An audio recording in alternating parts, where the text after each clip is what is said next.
thousands of people have demonstrated in city streets across the country demanding justice. Friends, కలకత్తాలోని RG Kar medical college హాస్పిటల్లో గత 12 రోజుల క్రితం హత్యకు గురైన 31 ఏళ్ల ట్రైనీ డాక్టర్ ఘటన దేశంలోని ప్రజలందరినీ చాలా ఆవేదనకు గురి చేస్తుంది. నైట్ డ్యూటీలో ఉన్న ఆమెను అత్యంత దారుణంగా రేప్ చేసి చంపారు. కాలేజీలోని సెమినార్ హాల్లోనే ఈ ఘటన చోటు చేసుకుంది. ఈ ఘటనలో డాక్టర్ రాత్రి విధులను ముగించుకొని ఎప్పటిలాగే సెమినార్ హాల్లో నిద్రపోయింది. అయితే తెల్లవారు శుక్రవారం ఆమె అదే ప్రదేశంలో వికట జీవిగా నగ్నంగా ఒంటిపై తీవ్ర గాయాలతో పడి ఉంది. ఆగస్టు 9 తెల్లవారుజామున ఆర్జికర్ హాస్పిటల్లో జరిగిన డాక్టర్ అత్యాచార ఘటన యావత్ దేశాన్ని ఉలిక్కిపడేలా చేసింది.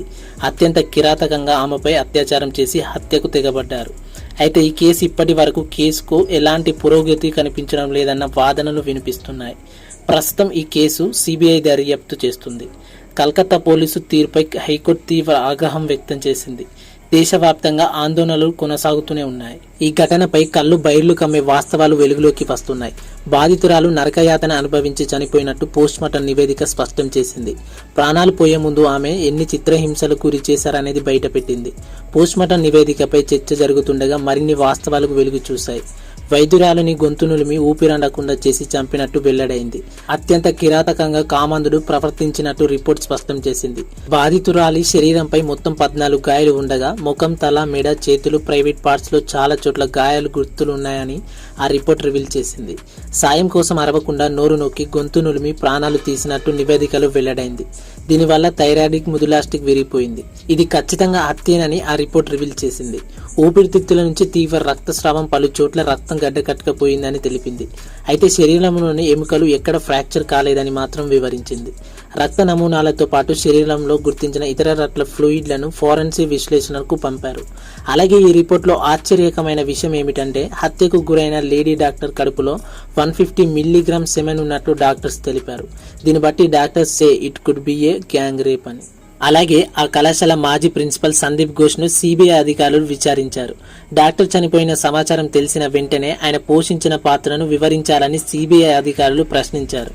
అయితే ఉద్దేశపూర్వకంగానే ఆమెను కొందరు టార్గెట్ చేశారన్న వాదనలు వినిపిస్తున్నాయి.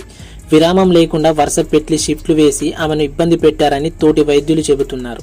కానీ ఎవరు ఎన్ని ఇబ్బందులు గురి చేసినా వృత్తిని మాత్రం ఆమె ఎంతో గౌరవించేదని తోటి వైద్యులు చెబుతున్నారు. ఇదిలా ఉండగా ఆగస్టు 9న తెల్లవారుజామున ఘటన జరగక ముందు ఆమె నిరంతరంగా 36 గంటలు పనిచేసింది.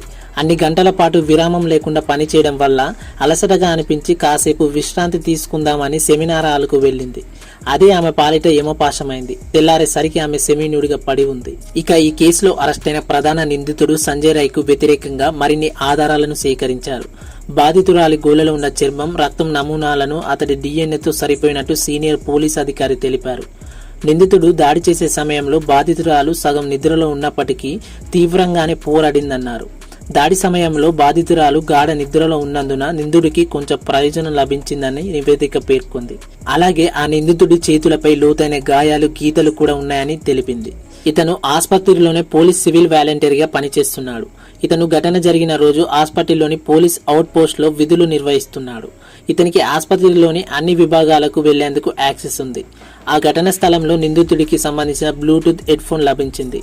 దీంతో సంజయ్ రాయ్ నిందితుడిగా పోలీసు గుర్తించారు. ఇదిలా ఉంటే నిందితుడు సంజయ్ రాయ్కి కోర్టు అనుమతితో brain mapping, live detector, narco analysis వంటి పరీక్షలు నిర్వహించేందుకు సిబిఐ సిద్ధమైంది. మరోవైపు ఇతడి మానసిక స్థితిని అంచనా వేసేందుకు సిబిఐ సైకాలజీ టెస్ట్ను నిర్వహిస్తుంది. ఈ పరీక్షకు కోర్టు అనుమతి అవసరం లేదు. ఈ పరీక్ష నిర్వహించేందుకు కలకత్తాకు 5 సభ్యులతో కూడిన సిబిఐ వైద్యుల బృందం చేరుకుంది. ముందుగా వీరు సంజయ్ రాయ్ని ప్రశ్నించనున్నారు. పేషెంట్ల ప్రాణాలు కాపాడడమే లక్ష్యంగా వైద్య వృత్తిని చాలా పవిత్రంగా భావించే డాక్టర్లు ఎన్నో ఇబ్బందులు పడుతున్నారు. మెంటల్ ప్రెజర్, సేఫ్టీ, సెక్యూరిటీ వంటి సమస్యలు ఉన్నా కూడా వైద్య వృత్తిలోకి మహిళలు ఎక్కువగా వస్తున్నారు. అలా వృత్తిని నమ్మి ప్రాణాలను నిలబెట్టే ప్రాణదాతల ప్రాణాలకే రక్షణ లేకుండా పోతుంది. లేడీ డాక్టర్లకే కాదు, మహిళలకు భద్రత కరువైపోయింది. నిర్భయ, దిశ లాంటి చట్టాలు వచ్చినా అఘాయిత్యాలు మాత్రం ఆగడం లేదు. మహిళలను ఈ భయం ఇంకెన్నాళ్ళు వెంటాడుతుంది. శారీరక దాడులు తప్పేది ఎప్పుడు? మరి వాటిని ఎలా అరికట్టించాలి? నిందితులకి ఎటువంటి శిక్ష విధించాలి? ఏ కొత్త చట్టాలు తీసుకురావాలో మీ అభిప్రాయాన్ని ఖచ్చితంగా కామెంట్ చేయండి.